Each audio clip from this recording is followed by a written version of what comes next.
সম্প্রতি বৃদ্ধি পেয়েছে রাসেলস ভাইপার সাপের উপদ্রব। গত ২০ জুন ফরিদপুর জেলা আওয়ামী লীগের এক নেতা ঘোষণা দেন, রাসেলস ভাইপার সাপ মারতে পারলে ৫০,০০০ টাকা পুরস্কার দেয়া হবে। এখন সেই ঘোষণা থেকে সরে এসেছেন তিনি, কারণ এ ঘোষণার পর একে একে ৩ জন কৃষক সাপ নিয়ে হাজির হয়েছেন বন বিভাগে। কি বলছেন বন বিভাগের কর্মকর্তারা? বিস্তারিত সহকর্মী সাইমুম প্রভার রিপোর্টে। ৫০,০০০ টাকা পুরস্কারের আশায় জীবিত একটি রাসেলস ভাইপার নিয়ে প্রেস ক্লাবের সামনে হাজির এক কৃষক। শুনতে অন্যরকম শোনালেও সত্যি। প্রায় ১৮ ইঞ্চি লম্বা রাসেলস ভাইপারের একটি বাচ্চা নিয়ে ফরিদপুর প্রেস ক্লাবের সামনে হাজির হয়েছেন এক কৃষক। কৃষকের নাম রেজাউল খান। তিনি ফরিদপুর শহরতলির আলিয়াবাদ ইউনিয়ন পরিষদের কাদেরের বাজার এলাকার মনোরুদ্দিন খানের ছেলে।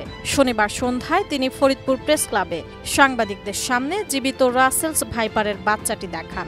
এ সময় পৌর সদরের ২৫ নম্বর ওয়ার্ড কাউন্সিলর সৈয়দ আওয়াল হোসেন তনু সহ প্রেস ক্লাবের কয়েকজন সাংবাদিক উপস্থিত ছিলেন।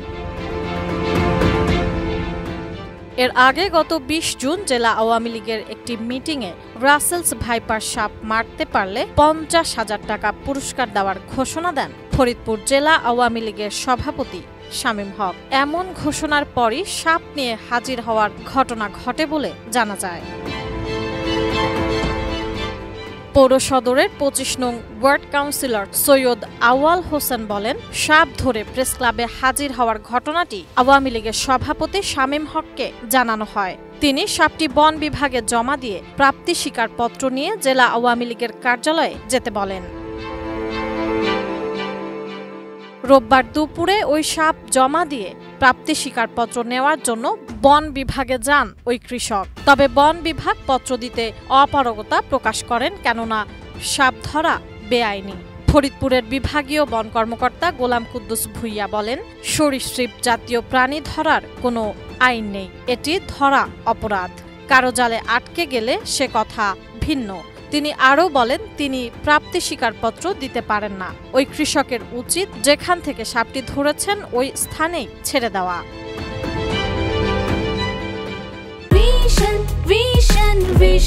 100% কপার কন্ডেন্সারে তৈরি ভিশন ফ্রিজ, তাই গুণে মানে অটুট থাকে বছরের পর বছর। তিনি আরও জানান, সকাল থেকে দুপুর পর্যন্ত অন্তত ৩ জন পুরস্কারের আশায় বন বিভাগে ১ হাত লম্বা দৈর্ঘ্যের বাচ্চা রাসেলস ভাইপার জমা দেওয়ার চেষ্টা করেছেন। এ নিয়ে তারা বিপদে পড়েছেন বলেও মন্তব্য করেন এই বন কর্মকর্তা। কৃষক রেজাউল সাংবাদিকদের বলেন, শনিবার বিকেলে জেলা সদরের আলিয়াবাদ ইউনিয়নের সাইনবোর্ড এলাকায় ফসলি জমিতে চাষ করার সময় এ রাসেলস ভাইপারটি দেখতে পান তিনি। পরবর্তীতে স্থানীয় জনগণের সহায়তায় সেটিকে পাতিলে ভরে প্রেস ক্লাবে নিয়ে আসেন। স্থানীয়দের কাছে জেনেছেন, জীবিত রাসেলস ভাইপার সাপ ধরতে পারলে ফরিদপুরের নেতারা পুরস্কার দেবেন। এমন কথা শোনার কারণে তিনি সাপটি ধরেছেন বলেও মন্তব্য করেন কৃষক রেজাউল।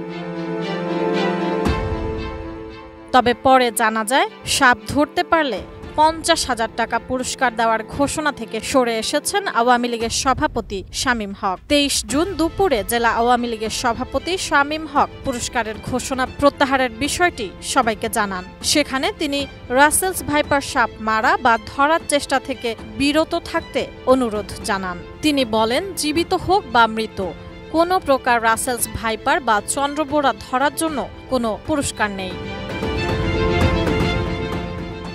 সাইমুম প্রভা, এটিএন নিউজ।